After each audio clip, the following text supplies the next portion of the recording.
तो liquid solution एक काफी इम्पोर्टेंट चैप्टर है और ऑलमोस्ट क्वेश्चन हर पेपर में लिक्विड सॉल्यूशन का मिल ही जाता है। ठीक है ना? और चैप्टर भी आसान है। तो 2024 में जो भी जेईई मेन में आए थे लिक्विड सॉल्यूशन के प्रॉब्लम्स, एक बार वन बाय वन देखते हैं डिटेल में, थोड़ा कॉन्सेप्चुअल अंडरस्टैंडिंग के साथ। देखो, जनवरी शिफ्ट में जो क्वेश्चन था उनमें से एक क्वेश्चन ये है स्क्रीन पे कि 3 सॉल्यूशन है NaCl के जिनकी लेबलिंग ABC है और कंसंट्रेशन इनके 0.1, 0.01 एंड 0.001 है। तो वांट ऑफ फैक्टर बताना है। अब देखो, NaCl का सॉल्यूशन है अगर, तो हमको एक चीज पता है, वैसे तो ये स्ट्रॉन्ग इलेक्ट्रोलाइट है। थ्योरेटिकली तो हम 100% आयनाइज हो मान के चलते हैं इसको। बट प्रैक्टिकली अगर हम बात करें कि जैसे जैसे हम डाइल्यूशन करेंगे, डाइल्यूशन करने से इसका आयनाइजेशन का परसेंटेज जितना भी होगा उससे बढ़ता जाएगा। तो डिग्री ऑफ आयनाइजेशन, इसकी वैल्यू इंक्रीज करेगी। देखो ध्यान से करना, इसमें गड़बड़ हो सकती है। थ्योरेटिकल हम मान के चलते हैं कि 100% आयनाइज होगा, लेकिन क्वेश्चन में अब तुमसे अलग अलग कंसंट्रेशन देने के बाद पूछ लिया है, तो फिर तुम्हें उस डाइल्यूशन के इफेक्ट को कंसीडर करना ही पड़ेगा। तो अब NaCl का अगर आयनाइजेशन लिखते हैं तो Na प्लस Cl माइनस, और अगर 1 मोल लिया है, डिग्री की वैल्यू अल्फा है, तो प्रोडक्ट अल्फा अल्फा बनेंगे। तो अल्फा अभी 1 नहीं है, 1 से कम है, तो आई की वैल्यू 1 प्लस अल्फा आएगी। अब तुम्हें पता है कि डाइल्यूशन बढ़ाओगे तो अल्फा की वैल्यू बढ़ेगी, और अल्फा की वैल्यू बढ़ी तो आई की वैल्यू भी इंक्रीज होगी। इसका मतलब वांट ऑफ फैक्टर बढ़ेगा। तो सबसे ज्यादा डाइल्यूटेड सॉल्यूशन है C, उससे कम B, उससे कम A। तो ऑर्डर जो होना चाहिए इसके अकॉर्डिंग, वांट ऑफ फैक्टर का, वो C सबसे ज्यादा, देन B, देन A। तो इसके अकॉर्डिंग अपना आंसर मिल जाएगा CBA, मतलब ऑप्शन 1। यहाँ पे हमें ध्यान इस चीज का रखना है कि वैसे तो हम 100% मान के चलते हैं, लेकिन हमें क्वेश्चन में ही डाइल्यूशन दिया जा रहा है, तो हमें डाइल्यूशन के इफेक्ट को फिर कंसीडर करना पड़ेगा, उसको इग्नोर नहीं करेंगे। क्लियर है पॉइंट? ये जनवरी शिफ्ट का एक क्वेश्चन है। अब इसमें इथाइलिन ग्लाइकोल को एंटी फ्रीज की तरह यूज कर रहे हैं। 18.6 kg वाटर में ऐड किया, और ऐड करने पर नया फ्रीजिंग पॉइंट जो आ रहा है वो -24 डिग्री आ रहा है। तो हमें बताना है कितना ऐड किया किलोग्राम में इथाइलिन ग्लाइकोल। तो हमें पता है कि डिप्रेशन जो हो रहा है फ्रीजिंग पॉइंट, उसके लिए अपने पास रिजल्ट है delta TF equal to I into KF into molality. Delta TF होता है TF माइनस TF डैश। अब वाटर का फ्रीजिंग पॉइंट है 0 डिग्री, और TF डैश सॉल्यूशन का फ्रीजिंग पॉइंट है -24 degree. Van't Hoff factor ethylene glycol के लिए 1 होगा, क्योंकि ऑलमोस्ट कोवेलेंट नेचर का है। KF की वैल्यू हमें 1.86 दी है, एंड मोलैलिटी, मोलैलिटी होता है mass of solute, sorry mole of solute upon mass of solvent in kilogram. तो अगर हम मास को m से रिप्रेजेंट कर दें इथाइलिन ग्लाइकोल के ग्राम में, मोलर मास इसका है 62, तो मास बाय मोलर मास तो इसका हो गया मोल। अब divided by mass of solvent in kilogram, और किलोग्राम में ऑलरेडी 18.6 दिया है, तो ये कैंसिल होगा, तो ये आ रहा है 10। तो m की वैल्यू चेक कर लें तो 24 इंटू 10 इंटू 62, ये ग्राम में वैल्यू आ रही है, और ग्राम में वैल्यू का मतलब हो गया 14880 ग्राम। अब हमें आंसर देना है किलोग्राम में, तो दिस इज 14.88 kg। तो मास आ रहा है इथाइलिन ग्लाइकोल का 14.88 kg। अब नियरेस्ट इंटीजर अगर बना के आंसर देना है तो हम इसको लिख देंगे 15। तो आंसर हम क्वेश्चन में लिखेंगे इसका 15। ठीक है भाई? Simple depression in freezing point पर डायरेक्ट फार्मूला बेस्ड क्वेश्चन था। ना अगले क्वेश्चन पे आते हैं। अब अगला क्वेश्चन जो है इसमें बोल रहे हैं कि टू मिसिबल लिक्विड्स हैं और ये नेगेटिव डेविएशन दिखा रहे हैं फ्रॉम राउल्ट लॉ। अब नेगेटिव डेविएशन का मतलब कि इंटरमॉलिक्यूलर फोर्स, मान लो लिक्विड ए है और इन दोनों को जब हम मिला के एक सॉल्यूशन तैयार कर रहे हैं तो सॉल्यूशन में जो ए बी के मॉलिक्यूल हैं उनमें इंटरेक्शन फोर्स की वैल्यू अगर इंक्रीज होगी तो सॉल्यूशन फिर नेगेटिव डेविएशन दिखाएगा, क्योंकि इंटरेक्शन फोर्स अगर इंक्रीज हुआ तो वेपर प्रेशर क्या हो जाएगा, डिक्रीज, क्योंकि vapour pressure basically intermolecular force पे डिपेंड करता है।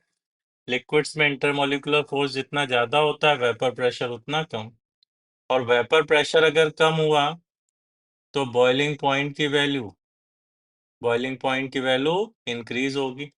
लेस वेपर प्रेशर वाले जो वोलेटाइल लिक्विड होते हैं या मिक्सचर होते हैं उनका बॉइलिंग पॉइंट ज्यादा होता है।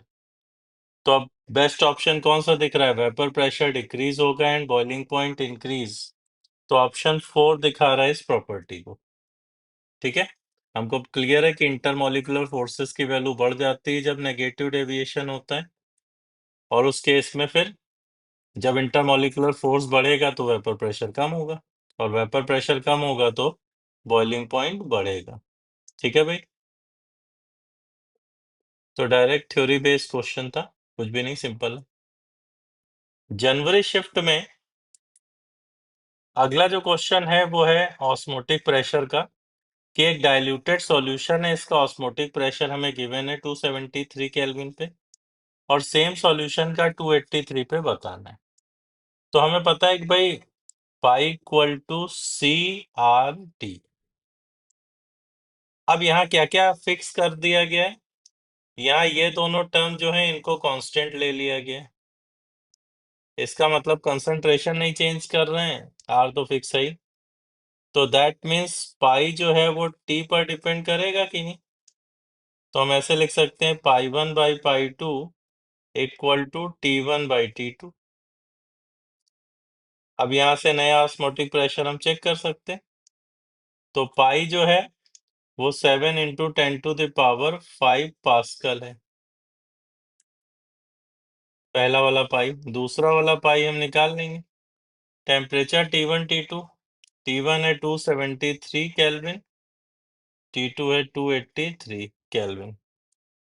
तो वैल्यू चेक कर लें कि कितनी आएगी और फिर नियरेस्ट इंटीजर में दे दें।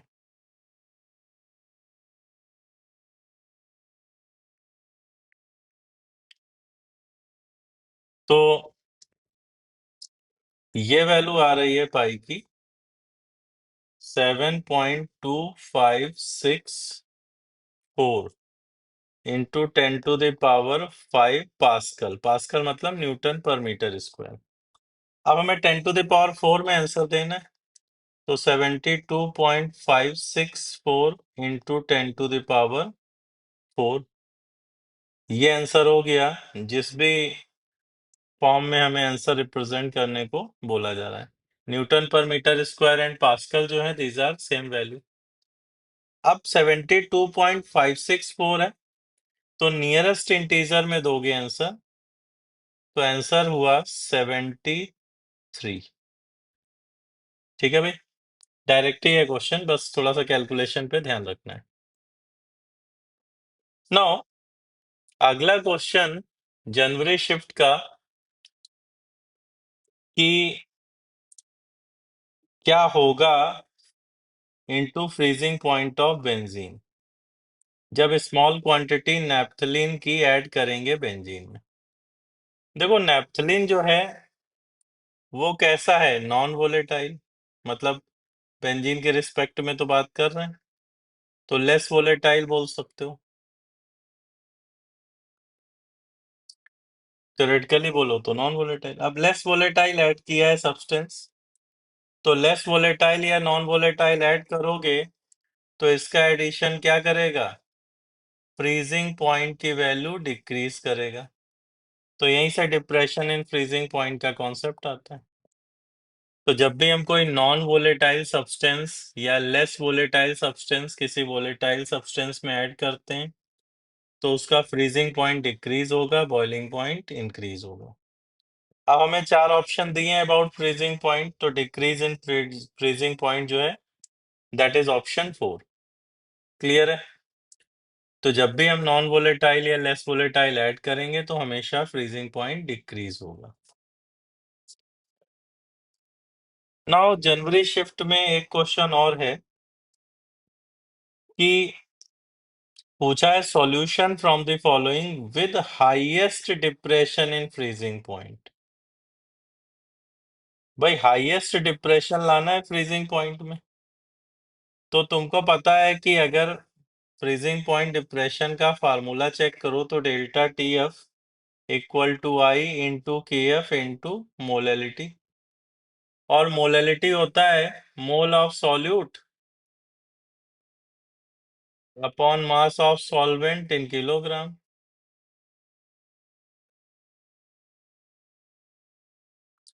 तो इसका मतलब सब कुछ फिक्स है। यहाँ पे क्वेश्चन में अगर नोटिस करोगे तो 180 ग्राम तो सब में ही है, लेकिन एक वाटर में डिसॉल्व कर रहे हैं, बेंजीन में डिसॉल्व कर रहे हैं, 2 केसेस में, और सब्सटेंस भी बदल रहे हैं। तो क्वेश्चन तो अच्छा है। तो यहाँ पे एक काम करते हैं, वाटर में अगर एसिटिक एसिड डिसॉल्व करोगे तो आयनाइजेशन होगा, और आयनाइजेशन होगा तो आई की वैल्यू 1 से बड़ी आएगी, और आई की वैल्यू 1 से बड़ी आएगी तो जितनी डिप्रेशन की वैल्यू आई इक्वल टू 1 पे आ रही होगी अभी वैल्यू उससे कम आएगी, मतलब अभी वैल्यू उससे ज्यादा आएगी। दूसरा, अगर बेंजीन में ऐड करोगे तो बेंजीन में एसिटिक एसिड क्या हो जाता है, डाइमराइज, और डाइमराइज हो जाता है तो आई की वैल्यू 1 से कम आएगी, डिप्रेशन फ्रीजिंग पॉइंट भी कम आएगा। तीसरा केस है बेंजोइक एसिड इन बेंजीन। भाई बेंजोइक एसिड या एसिटिक एसिड बेंजीन में अगर डालोगे तो ये डाइमर बनाते हैं, और डाइमर बनाने में वांट ऑफ फैक्टर की वैल्यू 1 से कम होगी, और 1 से कम होगी तो इस केस में डेल्टा टी एफ वैसे ही कम हो जाएगा। ग्लूकोज को वाटर में डालोगे तो इसका वांट ऑफ फैक्टर 1 है, तो नॉर्मल जो वैल्यू आनी है वो आएगी। तो अगर नोटिस करें तो बाकी सब चीजें तो फिक्स है, इस केस में want Hoff factor greater than 1, इन दोनों केसेस में लेस देन 1 है, और लास्ट में वांट ऑफ फैक्टर 1 है। तो वांट ऑफ फैक्टर की वैल्यू बढ़ रही है, बाकी सब फिक्स है, तो डेल्टा टी एफ की वैल्यू भी इंक्रीज होगी। तो बेस्ट ऑप्शन क्या हो गया तुम्हारा, फर्स्ट वाला। क्लियर है? ये जनवरी शिफ्ट का एक और क्वेश्चन है। इस क्वेश्चन में हमें पॉजिटिव डेविएशन बताना है, कौन शो करेगा फ्रॉम राउल्ट लॉ। देखो पॉजिटिव डेविएशन का मतलब है कि अगर मान लो दो कंपोनेंट्स हम मिला रहे हैं ए एंड बी, तो फाइनली ए और बी के जो पार्टिकल्स हैं इनके बीच अगर इंटरेक्शन फोर्स की वैल्यू डिक्रीज हो जाए तो उस केस में सॉल्यूशन दिखाता है पॉजिटिव डेविएशन। अब ये इंटरेक्शन फोर्स की वैल्यू डिक्रीज कब होती है, डिक्रीज तब होती है जब कंपोनेंट हो डिफरेंट नेचर के।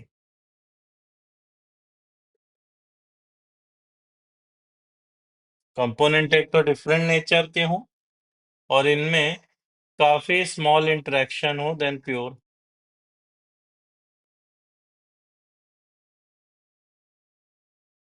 किसी तरह की कोई एक्स्ट्रा बॉन्डिंग ना हो, तो ऐसे केस में पॉजिटिव डेविएशन हमें नजर आएगा। जैसे अगर फर्स्ट एग्जांपल देखें तो फर्स्ट एग्जांपल में इनमें मिक्स करेंगे अगर तो हाइड्रोजन बॉन्डिंग होगी, और हाइड्रोजन बॉन्डिंग की वजह से इनका इंटरेक्शन बढ़ेगा मिक्स करने पे। तो पहला एग्जांपल नेगेटिव डेविएशन का है। सेकेंड केस अगर चेक करें CH3 एंड बेंजीन, तो CH3 एंड बेंजीन में बेसिकली बेंजीन में जो पाई इलेक्ट्रॉन क्लाउड है उसकी वजह से ये स्लाइट इंटरेक्शन शो करता है, ठीक है ना? और इंटरेक्शन शो करने की वजह से इनमें क्या होता है कि ये भी नेगेटिव डेविएशन ही दिखाता है। सिमिलरली अगर थर्ड वन चेक करें, तो थर्ड वन में भी ये पोलैरिटी दिखाएगा, ये पोलैरिटी दिखाएगा, तो मिक्स करेंगे तो इनकी मिक्सिंग नेगेटिव डेविएशन शो करेगी। फोर्थ में कार्बन डाइसल्फाइड अगर देखोगे तो नॉन पोलर नेचर का है, ये स्लाइटली पोलर नेचर का है। तो मिक्स करते हैं तो मिक्स करने पे इंटरेक्शन की वैल्यू प्योर कंपोनेंट के रिस्पेक्ट में काफी कम आती है। तो फोर्थ एग्जांपल ऐसा है जो दिखाता है पॉजिटिव डेविएशन, बाकी ये सारे एग्जांपल नेगेटिव डेविएशन दिखाएंगे।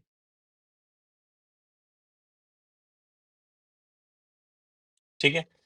और क्या होता है कि कई बार चेक करना थोड़ा सा डिफिकल्ट रहता है अबाउट इंटरेक्शन फोर्सेस, तो बेटर रहेगा कई सारे एग्जांपल इनके जो दिए गए एनसीईआरटी वगैरह में उनको याद रखें और बाकी फोर्सेस के बेसिस पर एनालिसिस करें जब भी कोई न्यू एग्जांपल दिखे।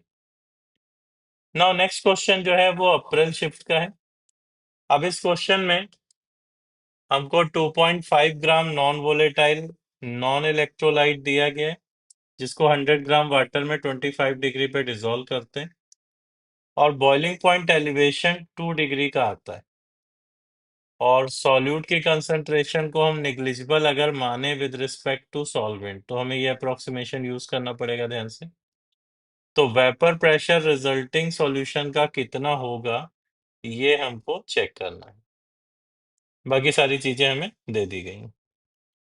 तो वेपर प्रेशर रिजल्टिंग सॉल्यूशन का अगर चेक करना है तो देखो 2.5 ग्राम को 100 ग्राम में डिसॉल्व किया है, तो elevation in boiling point 2 degree का है। तो देखो डेल्टा टीबी जो है वो तो 2 है, आई की वैल्यू 1 है, के भी हमको दिया है 0.52 इंटू मोलैलिटी। अब मोलैलिटी में मोल ऑफ सॉल्यूट हम अगर x मान लें divided by mass of solvent in kilogram, तो ये 0.1 ऐसे लिख रहे हैं। तो यहाँ से नोटिस करो कि हमारे पास x की वैल्यू आ जाएगी और x की वैल्यू आ जाएगी 0.2 डिवाइडेड बाय 0.52। ये नंबर ऑफ मोल हैं सॉल्यूट के। अब दूसरा हमसे पूछा गया है कि भाई वेपर प्रेशर कितना होगा सॉल्यूशन का। तो वेपर प्रेशर सॉल्यूशन का निकालना है और सॉल्यूट का अमाउंट नेग्लिजिबल है विद रिस्पेक्ट टू सॉल्वेंट। तो हम relative lowering in vapour pressure वाला फार्मूला यूज कर रहे हैं कि सॉल्यूशन का वेपर प्रेशर अगर P है, प्योर सॉल्वेंट का बॉइलिंग पॉइंट पे वेपर प्रेशर 760 mm होता है, तो P minus P naught upon P naught equal to mole fraction of solute. अब मोल फ्रैक्शन ऑफ सॉल्यूट को हम सीधा मोल रेशियो यहाँ लिख सकते हैं बिकॉज हमें दिया है कि सॉल्यूट निग्लिजिबल है विद रिस्पेक्ट टू सॉल्वेंट। तो ये हो गया मोल of solute upon mole of solvent. Water 100 ग्राम है तो 100/18 ये इसके मोल हो गए। ठीक है। अब इस वैल्यू को थोड़ा सा सिंप्लीफाई करना पड़ेगा हमें। ये तो चेक कर लेते हैं जरा कितना आ रहा है, कैलकुलेशन तो दिख रहा है इसमें।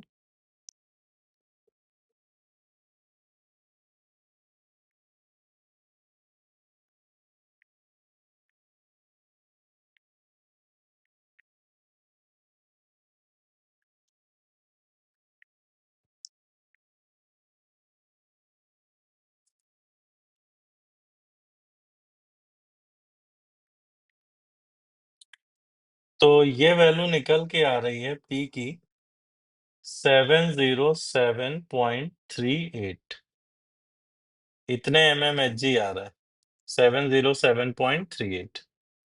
तो हमें नियरेस्ट इंटीजर वैल्यू देनी है, तो नियरेस्ट इंटीजर में p को हम लिखेंगे 707। This is our answer.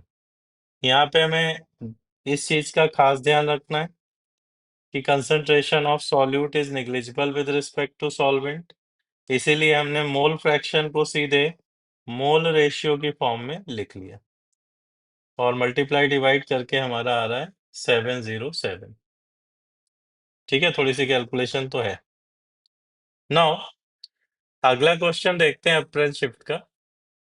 देखो इस क्वेश्चन में हमें 2.7 केजी वाटर दिया है और एसिटिक एसिड भी दिया है और इनको हम मिक्स कर रहे हैं और फ्रीजिंग पॉइंट सॉल्यूशन का -x आ रहा है डिग्री और एसिटिक एसिड डाइमराइज नहीं होता ना तो डिसोशिएट होता है, तो x की वैल्यू हमें नियरेस्ट इंटीजर में बतानी है।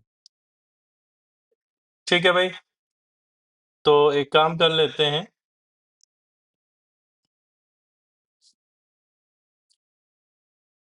कि एसिटिक एसिड को अगर वाटर में मिक्स कर रहे हैं और फ्रीजिंग पॉइंट आ रहा है -x, तो हम delta TF equal to I into KF into molality ये लगा रहे हैं। वाटर का फ्रीजिंग पॉइंट तो 0 है और अभी फ्रीजिंग पॉइंट है -x डिग्री, तो इस तरीके से डेल्टा TF लिख लेंगे। I की वैल्यू 1 क्योंकि एसिटिक एसिड का ना तो डिसोसिएशन हो रहा है और ना ही एसोसिएशन। KF हम वाटर का लेंगे क्योंकि भाई सॉल्वेंट कौन है हमारा? सॉल्वेंट हमारा वाटर है, एसिटिक एसिड है सॉल्यूट, तो KF सॉल्वेंट का यूज करते हैं, तो दिस इज 1.86 और molality mole of solute upon mass of solvent in kilogram. तो अब ये 2.7 kg है एसिटिक एसिड, तो ये हो गया एसिटिक एसिड का mass divided by molar mass, acetic acid के mole, this divided by weight of solvent in kilogram मतलब 2.7। तो ये 2.7 तो कैंसिल हो रहा है इधर से और इसको थोड़ा सिंप्लीफाई करते हैं, लेफ्ट साइड आ गया x, तो x 186 डिवाइडेड बाई 6 ये बन रहा है, तो x की वैल्यू आ रही है 31। ठीक है ना, क्वेश्चन में हमसे x पूछा था तो ये करेक्ट आंसर हो गया अपना 31। भाई इसको ध्यान रखना कि ये है सॉल्यूट और ये है सॉल्वेंट। क्यों है भाई? दोनों का अमाउंट सेम लिया है, दोनों ही लिक्विड होते हैं, अमाउंट सेम लिया है, दोनों ही लिक्विड हैं, तो जब हम इसको मिक्स करेंगे तो मोलर मास तो एसिटिक एसिड का ज्यादा है ना, और एसिटिक एसिड का ज्यादा है तो मोल्स इसके कम होंगे, तो जिसके मोल्स कम हैं अगर फिजिकल स्टेट सेम है तो उसको हम सॉल्यूट कंसीडर करेंगे और जिसके मोल्स ज्यादा हैं उसको हम सॉल्वेंट। इसलिए हमने वाटर को सॉल्वेंट और एसिटिक एसिड को सॉल्यूट लिया। अगर मासेस अलग अलग होते और मोल्स इसके ज्यादा आ जाते तो इसको सॉल्वेंट की तरह ट्रीट करते, वाटर को सॉल्यूट। ना अगला क्वेश्चन जो है अप्रैल शिफ्ट का, इसमें बोल रहे हैं कि artificial cell is made by encapsulating 0.2 gram glucose within a semi-permeable membrane। तो 0.2 ग्राम ग्लूकोज को सेमी परमेबल मेम्ब्रेन में लेकर एक आर्टिफिशियल सेल हम रेडी कर रहे हैं और ऑस्मोटिक प्रेशर इस केस में डेवलप हो रहा है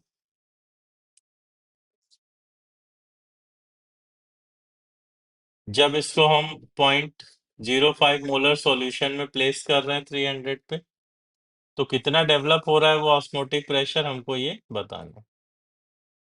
ठीक है, तो अब सिचुएशन अगर शॉर्ट में समझा दी जाए तो सिचुएशन ये है कि भाई एक साइड सॉल्यूशन है ग्लूकोज का और एक साइड सॉल्यूशन है NaCl का और बीच में लगा दी हमने मेम्ब्रेन।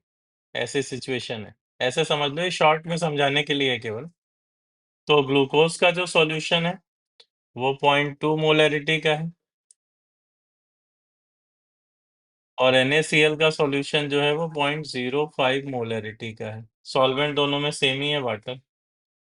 तो हमें पता है कि भाई ग्लूकोज का वांटा फैक्टर तो होता है 1, तो इफेक्टिव कंसंट्रेशन ग्लूकोज की 0.2 मोलर ही रहेगी, लेकिन इसका NaCl का वांटा फैक्टर होता है 2 और वांटा फैक्टर 2, तो इसकी इफेक्टिव कंसंट्रेशन 0.1 मोलर रहेगी।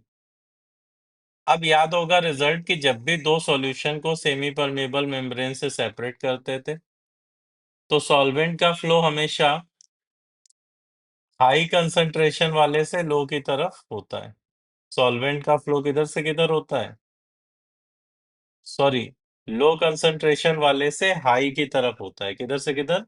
लो कंसंट्रेशन वाले से हाई की तरफ। तो अगर रोकना है फ्लो तो हाई कंसंट्रेशन वाले पे हमें प्रेशर लगाना पड़ेगा। और कितना लगाना पड़ेगा? दोनों के जो ऑस्मोटिक प्रेशर एक्चुअल था उसके डिफरेंस के बराबर। तो इसको ऐसे बोल सकते हो पाई 1 माइनस पाई 2। तो अगर प्रेशर हम लगाएं, इसी को हम ऑस्मोटिक प्रेशर नेट बोलेंगे जिसकी बात हो रही है। तो this is I1C1 minus I2C2 into RT। तो I1C1 तो ये हो गया ग्लूकोज का, दिस इज 0.2 माइनस 0.1, R की वैल्यू 0.083 गिवन है और T है 300 केल्विन। तो ये वैल्यू आ जाएगी अपने पास 0.083 इंटू 300 और इंटू 0.1। तो ये 2.49 आ रही है बार में। वैल्यू कितनी आ रही? 2.49 बार। अब अगर 2.49 बार आ रही है तो हमें आंसर जो देना है वो बेसिकली इस फॉर्म में देना है, 10⁻⁻1 बार वाली फॉर्म में। तो हम इसको लिखेंगे 24.9 इंटू 10⁻⁻1 बार। तो नियरेस्ट इंटीजर में इसको जब रिप्रेजेंट करेंगे तो आंसर आएगा 25। क्लियर है? ठीक है। ये बेसिकली इस तरीके से एक्चुअल जो सिचुएशन है कि NaCl के सॉल्यूशन में हमने क्या इस आर्टिफिशियल सेल को रख दिया है और NaCl का सॉल्यूशन जो है वो तो 0.05 मोलर है और यहाँ ग्लूकोज 0.2 मोलर है। ठीक है ना? उसको सिंप्लीफाई करके मैंने तुम्हें एक्सप्लेन कर दिया कि कैसे ये काम हो रहा है। नॉपरल शिफ्ट में जो अगला क्वेश्चन है उसमें एसिटिक एसिड दिया है जो डिसोशिएट हो रहा है वाटर में और इसका डिसोशिएशन कांस्टेंट Ka हमारे पास है। 5 ml एसिटिक एसिड को 1 लीटर में डिसॉल्व करते हैं तो फ्रीजिंग पॉइंट इतना आ रहा है -x इंटू 10⁻⁻²। प्योर वाटर का 0 है तो x का वैल्यू हमें बताना है, कुछ डेटा हमें गिवन है। ठीक है भाई, तो अब इसमें एक काम ये कर सकते हैं कि एसिटिक एसिड का डिसोसिएशन कांस्टेंट दिया है, वहां से हमें वांटा फैक्टर तो निकालना पड़ेगा तभी आगे बढ़ पाएंगे। तो CH3C OOH वाटर में आयनाइज होगा, CH3COO माइनस एंड H+ ये देगा। तो अगर इसकी कंसंट्रेशन को हम A0 कंसीडर कर लें, मोलरिटी को, डिग्री अल्फा है तो A0 1 minus alpha, product A0 alpha A0 alpha आएंगे। आयनाइजेशन कांस्टेंट या डिसोसिएशन कांस्टेंट अगर K से लिख रहे हैं तो K A0 alpha square upon 1 minus alpha लिखेंगे और वांटा फैक्टर जो हमें चाहिए वो 1 प्लस अल्फा होगा, इसके लिए दिख रहा है क्लियर। तो पहला काम तो A0 निकालना है। तो अगर इसकी हम मोलरिटी निकालें तो मोल of solute upon volume of solution in litre. अब देखो एसिटिक एसिड 5 ml है और वाटर है 1000 ml, इसका मतलब निग्लिजिबल है एसिटिक एसिड, तो मिलाने से वॉल्यूम में कोई खास फर्क नहीं आएगा, तो हम उसको कंसीडर भी नहीं करेंगे। हाँ, तो अगर 5 ml एसिटिक एसिड है और इसकी डेंसिटी हमें दी गई देखो 1.2, तो वॉल्यूम ये ग्राम पर ml है, मिस प्रिंटिंग है थोड़ी सी, डेंसिटी 1.2 ग्राम पर ml है और ग्राम पर ml है तो 5 इंटू 1.2 ये मास हो गया एसिटिक एसिड का, मास डिवाइडेड बाय मोलर मास ये मोल हो गया और this divided by volume of solution in litre, ये आ गई मोलरिटी। तो अगर ये चीज चेक करें तो हमारे पास आ जाएगा ये मोलरिटी 0.1। देखो सीधे सीधे दिख रहा है मोलरिटी 0.1, और मोलरिटी 0.1 तो हम यहाँ पे रख सकते हैं के की वैल्यू 6.25 इंटू 10⁻⁻⁵। थोड़ा सा आयनिक का भी कैलकुलेशन इन्वॉल्व है। This is 0.1 alpha square upon 1 minus alpha. इस कंडीशन में देखो के अपॉन ए नॉट चेक कर लो, आयनिक में जैसे चेक करते थे, और के अपॉन ए नॉट दिख रहा है कि 10⁻³ से कम है, तो डिग्री अल्फा को 1 के रिस्पेक्ट में हम निग्लिजिबल कर सकते हैं। तो 1 माइनस अल्फा को हम लिखेंगे 1। तो ये वैल्यू आ जाएगी 6.25 into 10⁻⁵ into sorry equal to 0.1 alpha square. ठीक है, तो अल्फा स्क्वायर जो आ गया दैट इज 6.25 इंटू 10⁻⁻⁴। तो अल्फा की वैल्यू 2.5 इंटू 10⁻⁻² या 0.025, और अल्फा 0.025 आ रहा है तो वांट ऑफ फैक्टर कितना आएगा 1.025। तो ये वांट ऑफ फैक्टर आ रहा है अपना CH3COOH का। पहला काम तो इतनी कैलकुलेशन की हमने। इसके बाद अब फ्रीजिंग पॉइंट का कॉन्सेप्ट अप्लाई करेंगे। तो हमें पता है डिप्रेशन इन फ्रीजिंग पॉइंट को ऐसे लिख सकते हैं delta TF equal to I into KF into molarity. Delta TF होता है TF minus TF dash. TF तो है 0, वाटर का फ्रीजिंग पॉइंट, लेकिन TF डैश नोटिस करो यहाँ दिया है -x इंटू 10⁻⁻²। तो -x into 10⁻⁻²। Van't Hoff factor हम लोग ले ही आए हैं 1.025। KF की वैल्यू 1.86 हमें गिवन है क्वेश्चन में, और into molarity. Molarity mole of solute by mass of solvent in kilogram. तो मोल 5 ml था इंटू डेंसिटी 1.2, ये ग्राम में मास आ गया, डिवाइडेड बाय मोलर मास, ये एसिटिक एसिड के मोल है। This divided by mass of water in kilogram. अब 1 लीटर है, इसका मतलब 1000 ml वाटर है। 1000 ml मतलब वाटर की डेंसिटी 1 है, तो 1000 ग्राम या 1 kg। तो ये आ गई। अब थोड़ी सी कैलकुलेशन सिंप्लीफाई कर लें। This is x into 10⁻⁻²। This is 1.025 into 1.86, और इनटू हमें दिख रहा है कि ये कैंसिल होके नीचे 10 आ जाएगा, तो x की वैल्यू आ जाएगी 10.25 इंटू 1.86। 10.25 इंटू 1.86 चेक कर लो।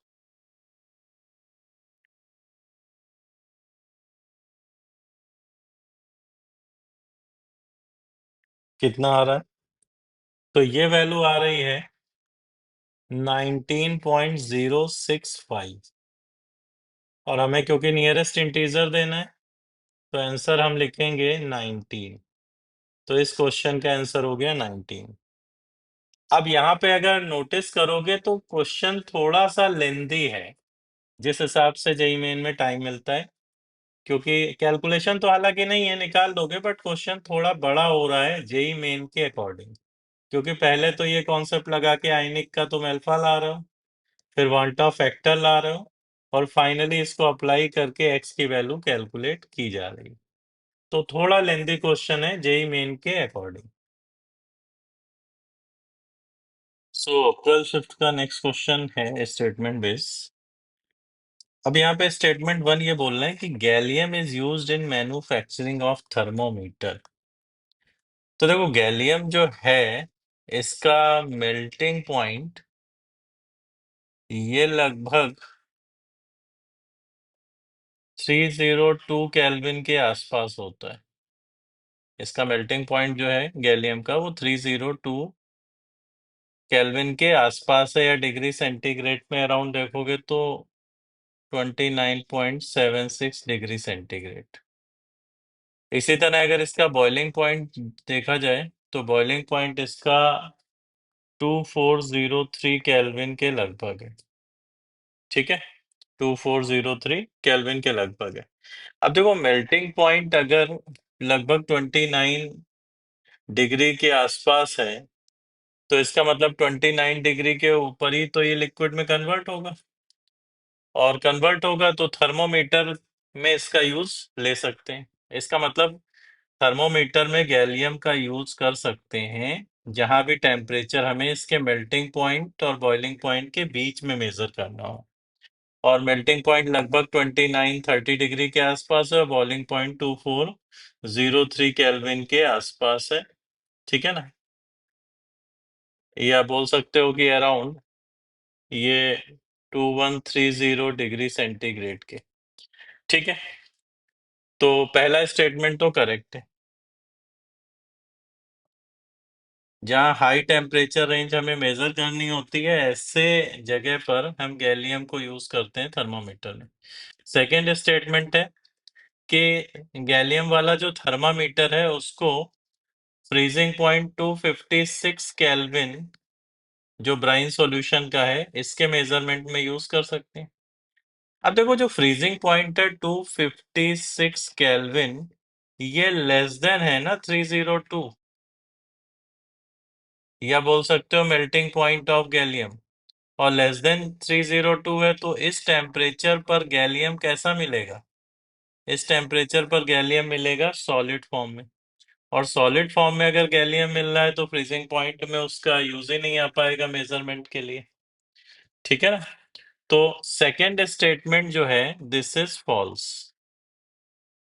तो गैलियम को जहां पे हाई टेम्परेचर मेजर करना होता है, टेम्परेचर रेंज जो है 302 केल्विन से लगभग 2403 केल्विन, इस रेंज का कोई टेम्परेचर अगर मेजर करना है तो इस मेजरमेंट में हम गैलियम को यूज में लेते हैं। तो पहला स्टेटमेंट करेक्ट है, सेकेंड स्टेटमेंट फॉल्स है, और इसके अकॉर्डिंग आंसर होगा फोर्थ पार्ट। ठीक है, इंफॉर्मेशन है, थोड़ा दिमाग में भी रखना है इसको। नाउ अगला क्वेश्चन जो अप्रैल शिफ्ट का है उसमें वीक एसिड HX है जिसका डिसोसिएशन हो रहा है और आयनाइजेशन कांस्टेंट हमें गिवन है, और ऑस्मोटिक प्रेशर इसके 0.03 मोलर सॉल्यूशन का हमें निकालना है। ठीक, थोड़ा सा आयनिक से भी रिलेट हो रहा है ये। तो देखो ऐसे केस में पहला काम तो हमारा होगा कि हम पता लगा लें कि वांट ऑफ फैक्टर इसका HX का क्या आएगा, क्योंकि HX तो वीक इलेक्ट्रोलाइट है। तो अगर HX के आयनाइजेशन की इक्वेशन हम लिखें तो इस तरीके से रिप्रेजेंट कर सकते हैं। मोलरिटी इसकी A0 मोलर लिख रहे हैं जो कि 0.03 मोलर हमें गिवन है, और डिग्री अगर इसकी अल्फा है तो इक्विलिब्रियम पर A0 1 minus alpha, product A0 alpha A0 alpha ये बनेंगे। तो K की वैल्यू हम यहाँ से लिख सकते हैं A0 alpha into A0 alpha upon A0 1 minus alpha, this is A0 alpha square upon 1 minus alpha. ठीक, अब K की वैल्यू हमें दी है 1.2 इंटू 10⁻⁻5, और A0 की वैल्यू दी है 0.03 मोलर। A0 की वैल्यू हमें दी है 0.03 मोलर। तो अगर हम K अपॉन A0 की वैल्यू चेक कर लें कि भाई कितनी आ रही है, तो K अपॉन A0 की वैल्यू ये आ रही है 4 इंटू 10⁻⁻4, और ये value less than equal to 10⁻⁻3 वाली कंडीशन सेटिस्फाई कर रही है। तो हमें पता है कि अगर K बाई A0, आयनिक से ही चीज हमको पता है पहले से कि K by A0 less than equal to 10⁻⁻3 है, तो कैलकुलेशन में हम डिग्री को 1 के रिस्पेक्ट में निगलेक्ट कर सकते हैं, और डिग्री को अगर 1 के रिस्पेक्ट में निगलेक्ट करें तो ये जो K वाली इक्वेशन है जिसको हम इक्वेशन नंबर 1 बोल रहे हैं, इसको हम ऐसे लिख पाएंगे K equal to A0 alpha square. तो अल्फा की value root K by A0 आ जाएगी, और रूट K बाई A0, तो K बाई A0 की वैल्यू 4 इंटू 10⁻⁻4 आई। इसका मतलब रूट में ये वैल्यू दिखेगी, दैट इज 2 इंटू 10⁻⁻2 या 0.02। ठीक है, तो अल्फा अगर इतना आ गया तो वांट ऑफ फैक्टर यहाँ से HX का 1 प्लस अल्फा लिखा जा सकता है, दैट इज 1.02। तो ये mainly calculation want Hoff factor के लिए थी। अब हमें ऑस्मोटिक प्रेशर निकालना है। तो ऑस्मोटिक प्रेशर हमको पता है कि I into C into R T होता है, जहां पे I आ गया वांट ऑफ फैक्टर और C की वैल्यू हमें यहाँ पे 0.03 मोलर दी थी। T टेम्परेचर 300 है और R 0.083 है।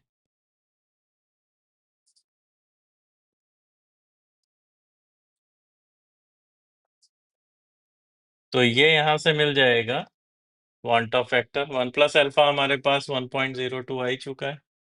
तो ये वैल्यू जरा चेक कर लेते हैं।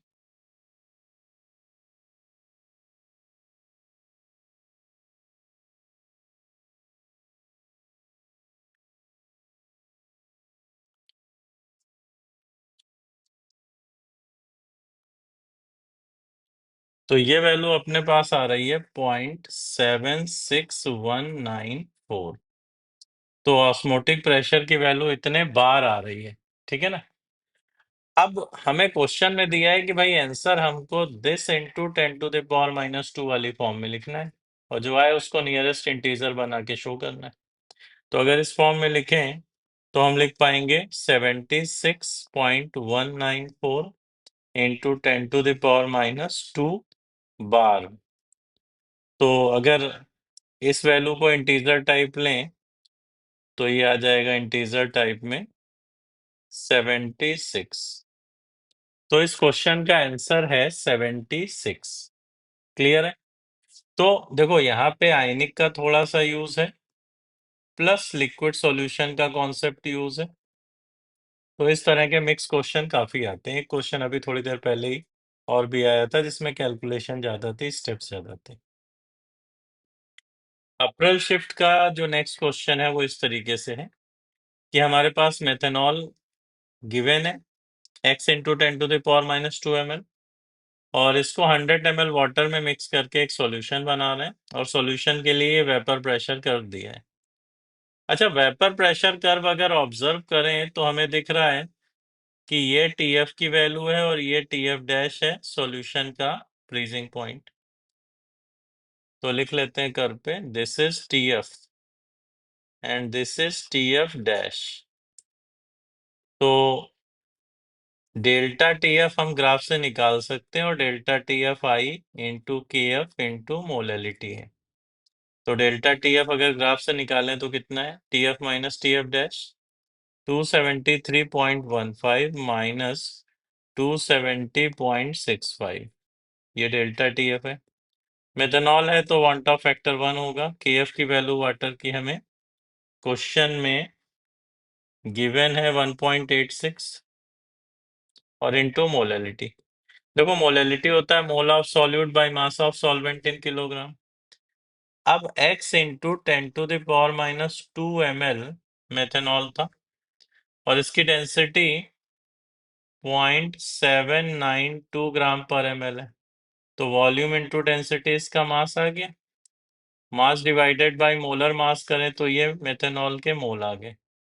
मेथनॉल के मोल डिवाइडेड बाय वाटर का मास किलोग्राम में।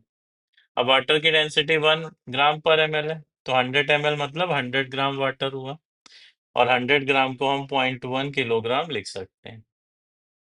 तो ये हमारे पास पूरी इक्वेशन बनी। अब इसको थोड़ा सा सिंप्लीफाई कर ले। सो x की वैल्यू यहाँ से दिख रही है कि लेफ्ट साइड हो गई 2.5 डिवाइडेड बाई 1.86 ऊपर इंटू 0.1 इधर 10⁻⁻² इंटू 0.792 और एक 32 ऊपर और आ जाएगा। ठीक है, तो ये वैल्यू आ रही है 543.065। अब ये आ रही तो नियरेस्ट इंटीजर में आंसर करना है तो दैट इज 543। तो इस क्वेश्चन का आंसर आ जाएगा अपना 543। ठीक है भाई, डिप्रेशन इन फ्रीजिंग पॉइंट पे क्वेश्चन था, ग्राफ से डेटा हमें पिक करना था और उसको अप्लाई करना था। अप्रैल शिफ्ट में अगला जो क्वेश्चन है उसमें हमको सॉल्यूशन दिया है जिसमें 10 मोल इलेक्ट्रोलाइट Ab2 का 100 ग्राम वाटर में मिक्स करते हैं, तो ये बॉयल करता है 100.52 पे। और डिग्री ऑफ आयनाइजेशन इलेक्ट्रोलाइट की अल्फा हमें बतानी है, नियरेस्ट इंटीजर में वैसे ही सेट करना है आंसर। मोलर मास Ab2 का, Kb और बॉइलिंग पॉइंट सारे डेटा दिए हुए। तो एक काम करते हैं कि अगर Ab2 आयनाइज हो रहा है तो आयनाइज होके A+2 और 2B माइनस दे रहा है। तो अगर 1 मोल लिया जाए, डिग्री अल्फा है, तो प्रोडक्ट अल्फा एंड 2 अल्फा बनेंगे। तो वांटा फैक्टर की वैल्यू यहाँ से 1+2 अल्फा लिखी जा सकती है। अब वांटा फैक्टर आ गया तो अल्फा यहाँ से हमें कैलकुलेशन करनी, तो उसके लिए बॉइलिंग पॉइंट दिया है, तो हम elevation in boiling point use कर रहे हैं। Delta TB equal to I into K B into molarity. तो डेल्टा टीबी हो गया TB dash minus TB, I है 1+2 अल्फा, के बी की वैल्यू 0.52 और इंटू मोलरिटी।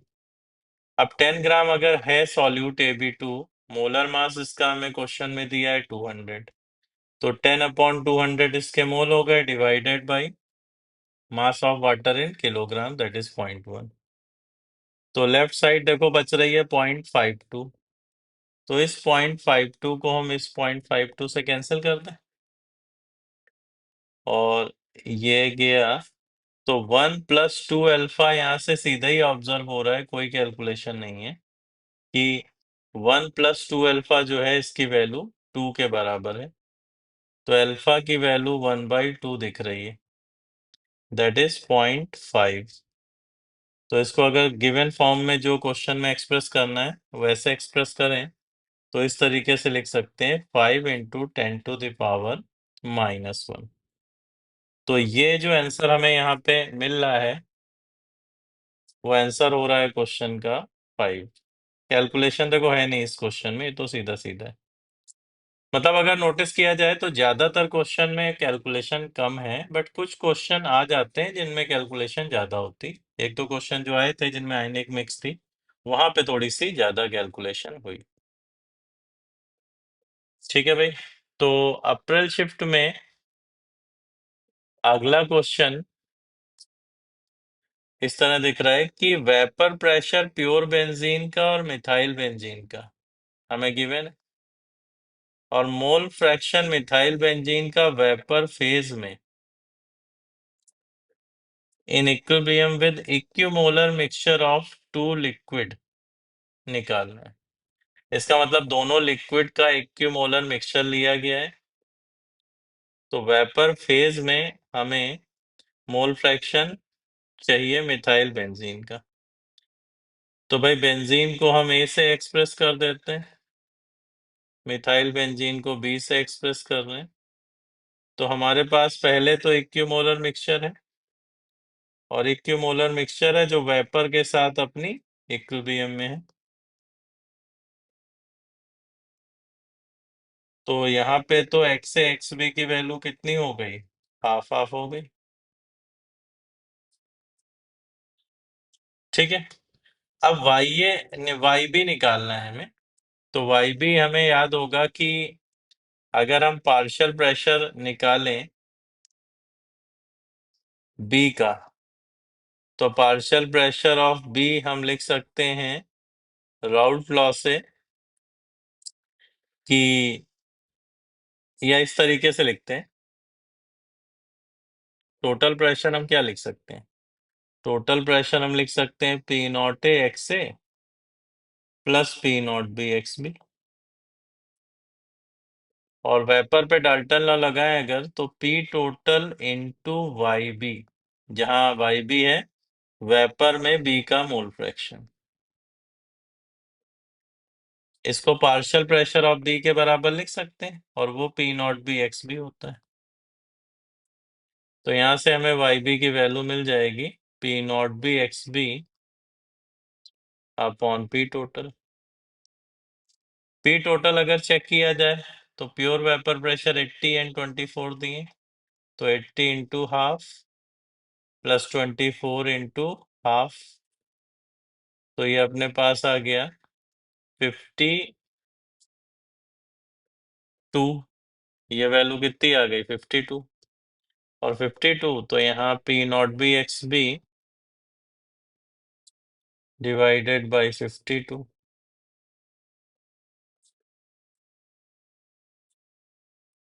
तो ये 12/52 आ रही है वैल्यू। अब 12/52 वाई बी की वैल्यू आ रही है, बट एक्सप्रेस हमको इस फॉर्म में करना है 10⁻⁻² वाली। तो इसको हम 1200/52 कर लें और नियरेस्ट इंटीजर में दे देना है वैल्यू। तो 1200/52 अगर करोगे तो ये वैल्यू आ रही है 23.07 और इधर 10⁻²। अब इसका नियरेस्ट इंटीजर हो गया 23, तो आंसर इस केस में आ रहा है 23। This is your answer. तो देखो एक्चुअल में क्या है कि नियरेस्ट इंटीजर बोल के कैलकुलेशन को सेट कर दिया गया है। करनी तो पड़ेगी कैलकुलेशन, बट नियरेस्ट इंटीजर में आंसर देना है तो कोई दिक्कत नहीं है, कैलकुलेशन उसके क्लोज ही लाएगा सारा, जितना ही मल्टीप्लाई डिवाइड करोगे। ठीक है, तो लिक्विड सॉल्यूशन में इतने क्वेश्चन जेई 24 में पूछे गए। और यहाँ पे तुम्हें दिख रहा है कि क्या ज्यादातर क्वेश्चन जो है वो कॉलिगेटिव प्रॉपर्टीज से रिलेटेड है। कुछ question ideal non ideal solution के जो एग्जांपल्स वगैरह हैं उनसे भी कनेक्ट हो रहे हैं। तो ये पार्ट जेई मेन के पॉइंट ऑफ व्यू से काफी ज्यादा इंपॉर्टेंट है, तो इसको ध्यान से रिवाइज करना। ठीक है, और इस वीडियो को शेयर करना, लाइक करना एंड सब्सक्राइब करना चैनल को। और ठीक है ना, प्रमोट करना अगर आपको अच्छा लग रहा है तो। थैंक यू बच्चों।